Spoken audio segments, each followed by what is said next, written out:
이 시간에는 사순절을 맞이해서 나의 잘못된 과오보다 예수님의 선택하심이 더 크다라는 제목으로 다 같이 하나님의 말씀 나누도록 하겠습니다. 안타까운 사실이지만 예수님께서는 십자가에 못 박히시기 전에 사랑하는 제자 2명에게 부인을 당하시고 배신을 당하셨습니다. 예수님께서는 3년이란 공생의 기간 동안 복음을 전하시면서 함께하는 가운데 속에 애정과 사랑을 품고 제자들을 가르쳤지만 그 12명의 제자들은 예수님의 마음은 둘째치고 예수님의 본 모습조차 제대로 이해하지 못하였습니다. 그리고 그 제자들 중에 2명의 제자들은 예수님을 부인하였습니다. 그리고 그 2명의 제자들 중에 1명은 예수님을 은30에 팔아넘겼다 볼 수 있을 것입니다. 사랑하는 성도 여러분, 오늘은 이렇듯 예수님께서 십자가에 못 박혀 돌아가시기 전에 그분을 부인하고 배신하였던 2명의 제자에 대해서 말씀을 나눠보도록 하겠습니다. 바로 예수님의 12제자들 중에 2명의 제자인 베드로와 유다에 관해서 말이죠. 그렇습니다. 먼저 베드로에 관해서 말씀을 드리자면 그는 반석이라는 뜻을 가진 자로 12제자들 중에서 처음으로 예수님을 당신은 하나님의 아들이십니다 라고 고백하였던 사람이었습니다. 그는 12제자들 중에서 예수님과 가장 밀접한 사람으로 예수님이 이적을 행하시는 주요 자리에 늘 동행하였던 사람이었습니다. 그는 매사에 적극적이며 뛰어난 지도자적 기질을 가지고 있었으며 예수님이 잡히시던 날 밤 대제사장의 종 말구의 길을 자른 것으로 보아 불의를 보면 참지 못하는 위협심이 강한 사람이었습니다. 그는 12제자들 중에서 손꼽히는 자로 그리고 초대교회의 수석사로도 다른 사도들의 귀감이 되며 초대교회를 이끈 탁월한 지도자였습니다. 하지만 어떻죠? 한편으로 그는 성격이 급하고 늘 생각하는 것보다는 행동이 앞섰던 경솔한 사람이었으며 예수님이 체포당하시던 날 밤 다른 제자들과 함께 예수님의 곁을 떠났던 사람이었다 볼 수 있을 것입니다. 하지만 이 모든 사건들보다 그의 이력들 중에서 가장 큰 오점을 얘기하자면 아마 새벽닭이 울기 전에 3번이나 예수님을 모른다고 부인하였던 사건이다 말씀드릴 수 있을 것입니다. 그는 예수님께서 오늘 밤 내가 닭이 울기 전에 3번이나 나를 부인하리다 라고 말씀하셨을 때 내가 주와 함께 죽을지언정 주를 부인하지 않겠습니다 라고 강력하게 고백하였던 사람이었습니다. 하지만 그의 이런 고백도 칼과 채찍 앞에서는 힘없는 외침이었는지 그는 예수님을 3번이나 모른다고 부인하게 됩니다. 그는 예수님의 부르심에 즉각적인 결단과 응답으로 가족들과 그물을 내려놓고 예수님을 따랐던 사람이었습니다. 하지만 십자가 앞에 선 그도 어쩔 수 없이 예수님을 버려두고 고향으로 돌아가 그물을 다시 잡게 된다는 것입니다. 즉 그도 십자가의 고난 앞에 선 연약한 한 명의 사람이었다는 것입니다. 즉 쉽게 얘기하자면 아무리 그가 초대교회 때의 수석사도요 제자들 중에 무리를 걸었던 유일한 제자였다 하여도 구약에 나오는 다니엘이나 다윗 또는 여자인 에스더보다도 신앙적인 면에서는 약한 사람이었다는 것입니다. 심지어 18세기 19세기의 수많은 선교사님들이 오지에서 복음을 전하시다가 순교를 당하셨는데 이분들보다도 베드로는 예수님과 밀접한 관계를 가지며 그분과 모든 것을 함께 나누며 함께 하였다 해도 지금 시대의 선교사님들보다도 신앙적인 면에서는 믿음이 적은 자였다는 것입니다. 그렇습니다. 그런데 우리들은요 그런 자를 예수님의 12제자들 중에 대표적인 수제자로 얘기하고 있고 가톨릭에서는 그런 자를 일대 교황으로 추대하곤 한다는 것입니다. 또한 예수님의 12제자들 중에 하나인 유다를 얘기하자면 어떻습니까? 많은 사람들이 그를 얘기할 때 예수님을 팔아버린 자, 큰 야망을 품고 살아간 자, 도적 같은 자 또는 배신자 등으로 얘기하곤 한다는 것입니다. 즉 듣기에 썩 좋지 않은 수식어로 그를 설명하곤 한다는 것입니다. 심지어 성경에서는요 그를 설명할 때 예수를 팔아버릴 제자 유다가 얘기하기를 등으로 유다를 용서받지 못할 자 또는 사탄의 자식 등으로 매도하곤 한다는 것입니다. 그렇습니다. 우리는 때론 우리가 저질러 놓은 잘못된 전의의 대상으로 그를 매도하기도 하고요. 우리가 아무리 큰 잘못을 저질렀다 해도 유다보다는 낫다는 생각으로 그를 용서받지 못할 대상으로 욕하고 난다는 것입니다. 즉, 아무리 내가 죄를 저질렀다 해도 유다보다는 낫겠지. 왜냐하면 유다는 살아계신 예수님을 팔아버린 자인데 나는 적어도 그렇지 않잖아 라고 우리는 말하고 난다라는 것입니다. 하지만 우리가 알아둬야 할 것은요, 그는 자신의 잘못된 과오 앞에서 자신의 모든 것을 후회했던 사람이었다는 것이요, 그 과오 앞에서 자신의 목숨으로 그 죄를 사해했던 사람이었다는 것입니다. 그는 자신의 스승을 은30에 팔아넘긴 것을 후회하며 내가 죄 없는 분을 팔았노라라고 하며 바리새인들과 제사장들에게 찾아갔지만 그들은 그의 말을 들어주지 않았고 이로 인해 그는 그 죄책감을 못 이겨 한 줄기 밧줄에 자신의 목숨을 내어 맡기게 된다는 것입니다. 그리고 그것으로 그는 그 죄책감과 부끄러움을 대신하게 된다는 것입니다. 그렇습니다. 사랑하는 성도 여러분, 베드로와 유다 둘 다 예수님의 부르심을 받은 자들이었고 여타의 다른 사람들보다도 그분의 곁에서 그분을 보고 느끼고 체험했던 사람들이었습니다. 하지만 그들이 예수님을 바라보는 초점은 각자가 달랐고 예수님을 기대하는 마음 또한 각자가 달랐다는 것입니다. 하지만 그럼에도 불구하고 예수님께서는 그들을 사랑하셨고 그들을 통해 하나님의 나라가 이 땅 가운데 이루어지기를 바라셨다는 것입니다. 바리새인들과 제사장들에게 끌려가시던 날 밤 예수님께서는 알고 계셨지만 당신을 팔아넘긴 자가 12제자들 중에 하나였다는 사실에 마음이 찢어지듯 아프셨을 것입니다. 예수께서는 마지막 순간까지 사랑하는 제자가 자신과의 싸움에서 이겨 당신을 팔아넘기지 않으시기를 바랬는지 모릅니다. 비록 하나님의 계획이 십자가의 고난과 부활이라면 강하고 담대하게 고난의 잔을 마실 수 있으시겠지만 그 잔이 사랑하는 제자가 주는 잔이었기에 예수님께서는 가슴이 찢어지듯 아프셨을 것입니다. 12제자를 대표하는 베드로나 우리가 사탄의 자식이라 얘기하는 유다나 아니 어쩌면 예수님의 12제자를 모두 다 예수님의 마음에 상처와 실망을 준 자들이자 그분에게 씻을 수 없는 잘못을 저지른 죄인들이라 말씀드릴 수 있을 것입니다. 다만 한 가지 다른 점이 있다면 유다는요, 자신의 잘못된 과오를 뉘우치고 목을 매 자신의 생을 마감한 반면 베드로는 자신의 생을 마감할 정도의 용기가 없었는지 미천한 목숨이나 이끌고 자신의 고향으로 내려갔다는 것입니다. 예수님이 십자가에 못 박혀 돌아가시던 날 베드로는 자신이 예수님을 부인한 사건과 믿었던 예수님의 십자가 위에서 그렇게 처량하게 돌아가시는 모습이 잊을 수 없는 사건으로 다가왔을 것입니다. 베드로는 한순간의 충격적인 사건을 접한 후 이러지도 저러지도 못하는 상태를 경험했을 것입니다. 그는 자신이 죽어있는 것인지 살아있는 것인지 도저히 답을 찾을 수 없었을 것입니다. 즉 그만큼 충격적인 상태에 베드로가 있었을 것이라는 것입니다. 그런데 그런 상태에 놓여 있을 때 제자들 중에 하나가 밖의 상황을 살펴보고 돌아와 이런 말을 하게 된다는 것입니다. 예수님을 팔아넘긴 유다가 목음에 자살하였다라고 말이죠. 베드로도 유다처럼 자살이라도 하여 예수님에 대한 미안한 마음을 덜고 싶었을 것입니다. 그리고 그렇게라도 할 수 있다면 자신이 지금 겪고 있는 이 자괴감과 수치심을 덜고 싶었을 것입니다. 하지만 그는 그럴 만한 용기가 없었습니다. 아니, 그럴 만한 위인이 아니었습니다. 그는 예수님의 무덤에 찾아갔던 여인들에게 부활하신 예수님에 대해서 들었지만 그것이 과연 진실인지 거짓인지는 알 수 없었습니다. 그렇게 해서 그는 다시 자신의 고향으로 내려가 고기를 잡게 된다는 것입니다. 그리고 그곳에서 부활하신 예수님을 다시 만나게 된다는 것입니다. 3년 전과 똑같은 그 장소에서 3년 전과 똑같은 그 일을 하면서 3년 전에 처음 만났던 그 예수님을 이제는 3년 전의 마음이 아닌 조금은 떨리는 그 심정과 주체할 수 없는 눈물로써 미안한 마음과 죄책감을 대신하게 된다는 것입니다. 그리고 그곳에서 베드로는 다시 태어나게 된다는 것입니다. 사랑하는 성도 여러분, 베드로나 유다나 둘 다 똑같이 예수님에게 상처를 준 사람들입니다. 하지만 마지막 둘의 모습은 확연히 다른 모습을 보여주게 됩니다.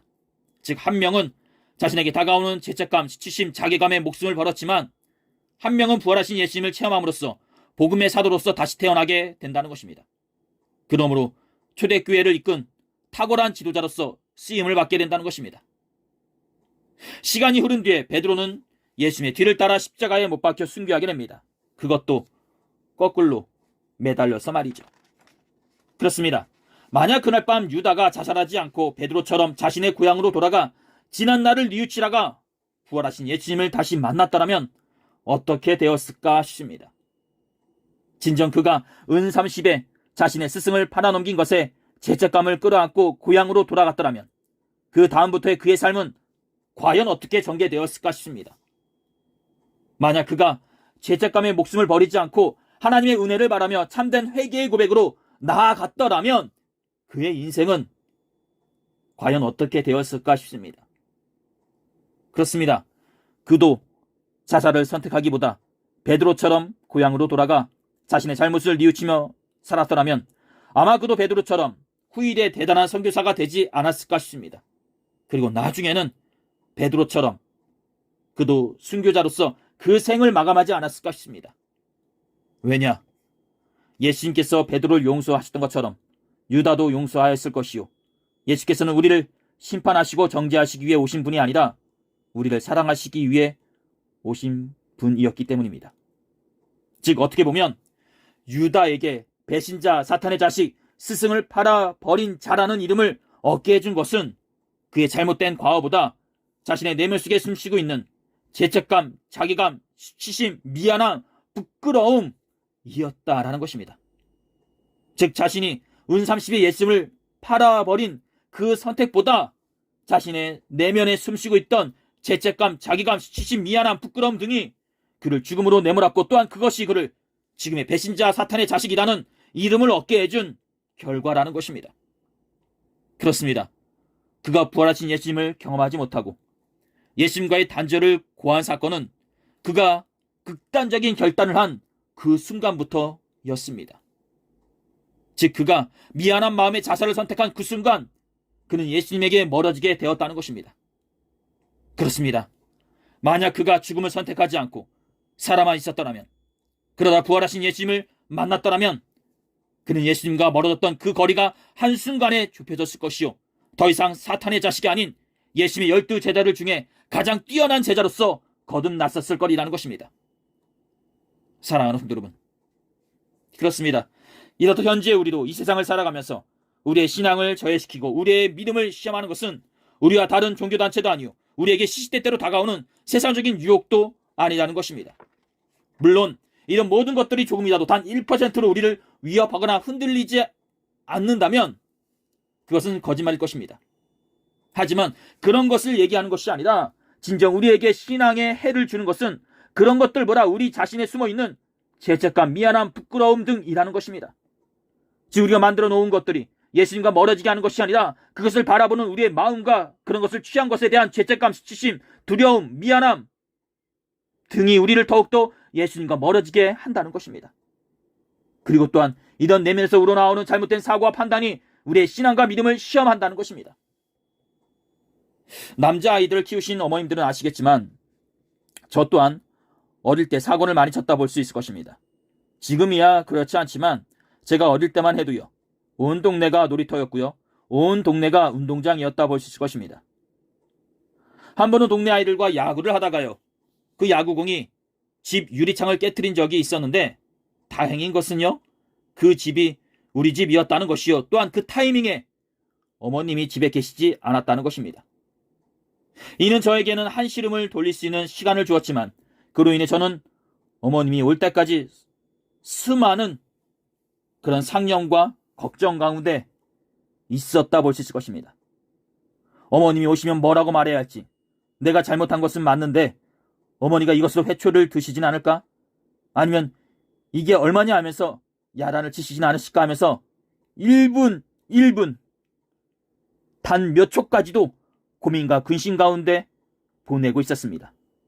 그리고 그 고민 가운데는 야단을 피하고 싶어서 집을 나갈까 하는 생각도 하였습니다. 그 어린 녀석이 그 마음으로 말이죠. 그런데 한두 시간 후 어머니께서 오시고 유리창을 확인하시자 야단을 치시기보다 그냥 아무렇지 않게 누구 다치지 않았냐고 말씀하시고 넘어가는 것이었습니다. 즉 저에게는 굉장히 큰 잘못이라고 생각했던 것이 어머니에게는 그저 큰 사고가 아니었던 것입니다. 그렇습니다. 저는 이 일로 어머니를 피하고 싶어 했지만 어머니는 이 일보다 저의 다치지 않음이 더 중요하셨던 것입니다. 사랑하는 성도 여러분, 그렇습니다. 이렇듯 저희 어머니께서 제가 저지른 잘못을 크게 보시기보다 저를 더 중요하게 여기셨듯이 예수님 또한 우리가 저지른 잘못된 그 과오보다 우리 자신을 더 중요하게 여기신다는 것입니다. 즉 예수께서는 우리가 저지른 죄보다 우리와의 관계를 더 소중하게 여기신다는 것입니다. 우리가 어떤 잘못을 저질렀어도, 즉 세상적으로 용서받을 수 없는 죄를 저질렀다 하여도 참된 회개와 자복으로 예수님의 긍휼을 구하기만 한다면 예수님께서는 그 누구라 할지라도 용서와 사랑으로 그를 감싸 주신다는 것입니다. 즉 예수님의 입장에서는 그 옛날 예수님이 유다를 불러주신 것이 유다가 예수님을 배신한 것보다 더 중요하다라는 것입니다. 즉 현대 우리가 이 자리에 부름을 받아 예배를 드리는 이 모습이 우리가 일주일간 죄를 저지른 것보다 더 중요하다라는 것입니다. 즉 우리가 저지른 죄보다 하나님의 은혜가 더 크다라는 것입니다. 사랑하는 성도 여러분, 그렇습니다. 예수님은 우리를 사랑하십니다. 우리가 어떤 자리에 어떤 모양으로 서 있다 할지라도 예수께서는 우리를 사랑하십니다. 그러니 우리가 신앙생활하는 가운데 속에 베드로와 같은, 유다와 같은 잘못된 선택을 했다 할지라도 유다와 같이 죄책감에 주님을 떠나지 마시고 베드로와 같이 주님을 만나시기 위해 마음의 자그마한 문을 열어놓고 살아가시는 지혜로운 성도분들이 되시기를 두 손 모아 축원드립니다. 즉 무슨 일이 있어도 어떤 일을 저질렀던 간에 예수님을 떠나지 말라는 것입니다. 사랑하는 성도 여러분, 현재 우리와 예수님과의 사이를 멀게 하는 것은 무엇이 있을 것입니다. 일상생활 속에서 이루어지는 사람들과의 관계, 아니면 산더미처럼 쌓여있는 해야 할 일들, 아니면 내 마음속에 있는 나태함, 미안함, 여기 있는 저나 여러분들이나 다 하나님 앞에서는 죄인입니다. 우리 중에 잘난 사람도 없고 못난 사람도 없습니다. 우리 모두 다 하나님의 은혜를 구해야 되고 우리 모두 다 예수님의 십자가를 바라보며 날마다 회개의 기를 들며 우리의 더러운 손과 발을 씻으며 살아가야 하는 것입니다. 그 옛날 예수님께서 우리를 사랑하셔서 죽으셨다는 사실을 잊지 마시고 수시로 십자가 앞에 나와 그분과의 친밀한 교제를 나누시기를 소원합니다. 그러므로 그분 가운데 속에서 수시로 그분의 사랑을 체험하시기를 두 손 모아 소원합니다. 우리가 하루 동안, 아니 일주일 동안, 아니 한평생 동안 저지른 잘못된 과오보다 지금 이 순간 우리를 불러주시어 십자가 앞에 서 있게 해주신 예수님의 은혜가 더 크다는 사실을 잊지 마시기 바랍니다. 예수님이 우리를 사랑으로 불러주신 지금 이 순간이 우리들이 한평생 동안 저지른 잘못된 과오보다 더 크고 깊다는 사실을 잊지 마시기 바랍니다. 사랑하는 여러분, 어쩌면 예수님께서는 유다가 목숨을 끊기보다 당신께 나와 회개의 기도를 드리기를 원하셨을지 모릅니다. 그리고 만약 그랬더라면 유다는 베드로보다 더 뛰어난 초대교회의 사도가 되었을지 모릅니다. 이렇듯 우리 또한 어떤 사건 앞에서도 주님을 피하기보다 주님께 먼저 나와 그분과의 친밀한 교제를 가지심으로 그분의 사랑을 경험하시는 성도분들이 되시기를 두 손 모아 축원드립니다. 여러분들이 저지른 잘못된 과오보다, 여러분들이 저지른 그 죄보다 하나님의 사랑이 더 크다는 사실을 잊지 마시기 바랍니다. 찬송가 그 크신 하나님의 사랑이란 찬양 중에 3절을 보게 되면 이런 가사가 있습니다. 하늘을 두루마리 삼고 바다를 먹물 삼아도 한이 없는 하나님의 사랑 다 기록할 수 없겠네. 하나님의 크신 사랑 그 어찌 다 쓸까라고 말이죠. 한이 없는 하나님의 사랑 다 기록할 수 없다. 이렇듯 하나님의 사랑은 그 무엇으로도 다 채울 수 없고 기록할 수 없듯이 우리가 저지른 죄 또한 하나님의 사랑보다 더 크거나 높지 않다는 것을 잊지 마시기 바랍니다. 그러니 어떤 실수와 잘못을 저질렀다 할지라도 하나님께 나와 용서를 구하시고 그 은혜의 힘으로 다시 일어서시는 복된 성도분들이 되시기를 두 손 모아 축원드립니다. 살아가는 성도 여러분, 특별히 사순절을 맞이해서 하나님께 더욱더 다가가시기를 소원합니다. 그리고 그 십자가의 사랑 가운데 우리가 저질렀던 모든 것들을 하나둘씩 고하시기를 소원합니다. 진정한 회개와 자복 앞에 하나님께서는 용서와 사랑으로 감싸주시고 다시 세워주실 것입니다. 오늘 하나님께서 우리들에게 주신 말씀은 여기까지입니다. 기도하시겠습니다. 귀하시고 복되신 우리 주 하나님 아버지, 오늘 우리가 나눈 말씀처럼 주님이 우리를 얼마나 사랑하신다는 것을 우리가 압니다. 주님의 사랑 가운데 항상 깨어서 기도하는 주의 백성들이 되게 하여 주시옵시고, 그 사랑 가운데 더욱더 한 걸음씩 주님께 나아가려고 노력하는 주의 성도들이 되게 하여 주시옵소서. 특별히 사순절을 맞이하여 주님의 고난과 내어주심을 다시 한번 생각하게 하여 주시옵소서. 주님의 고난과 내어주심 가운데 십자가를 바라보게 하시고, 또한 부활의 영광 가운데 기뻐하는 주의 복된 성도들이 되게 하여 주시옵소서. 감사드리며 이 모든 기도를 우리 주 예수 그리스도의 이름으로 간절히 기도드렸사옵나이다. 아멘.